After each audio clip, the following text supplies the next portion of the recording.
இயக்குனர் ஷங்கரின் சொத்துக்களை முடக்கிய அமலாக்கத்துறை. ஷங்கரின் பதில் என்ன தெரியுமா? எந்திரன் படத்தின் கதை திருட்டு விவகாரத்தில் அதன் இயக்குனர் ஷங்கர் சொத்துக்களை அமலாக்கத்துறை நேற்று முடக்கியது. சுமார் 10 கோடி ரூபாய் மதிப்புள்ள அசையா சொத்துக்களை PMLA விதிகளின்படி 17 பிப்ரவரி அன்று சென்னை அமலாக்கத்துறை முடக்கியதாக நேற்று எக்ஸ் தளத்திலும் பதிவிட்டிருந்தார்கள். தமிழ் சினிமாவின் முன்னணி இயக்குனரான ஷங்கரின் சொத்துக்களை அமலாக்கத்துறை முடக்கிய விவகாரம் இந்திய திரையுலகில் பெரும் பரபரப்பை ஏற்படுத்தியது.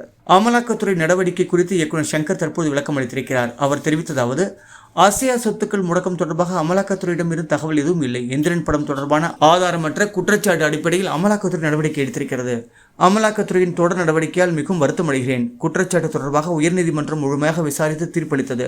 இரு தரப்பு ஆதாரங்கள் வாதங்களை ஆராய்ந்து ஆரூர் தமிழ்நாடன் மனுவை நீதிமன்றம் தள்ளுபடி செய்தது. நீதிமன்ற தீர்ப்பை நம்பாமல் வெறும் புகார் அடிப்படையில் சொத்துக்களை அமலாக்கத்துறை முடக்கி இருக்கிறது. அமலாக்கத்துறையின் நடவடிக்கை சட்ட செயல்முறையின் அப்பட்டமான துஷ்பிரயோகத்தை காட்டுகிறது.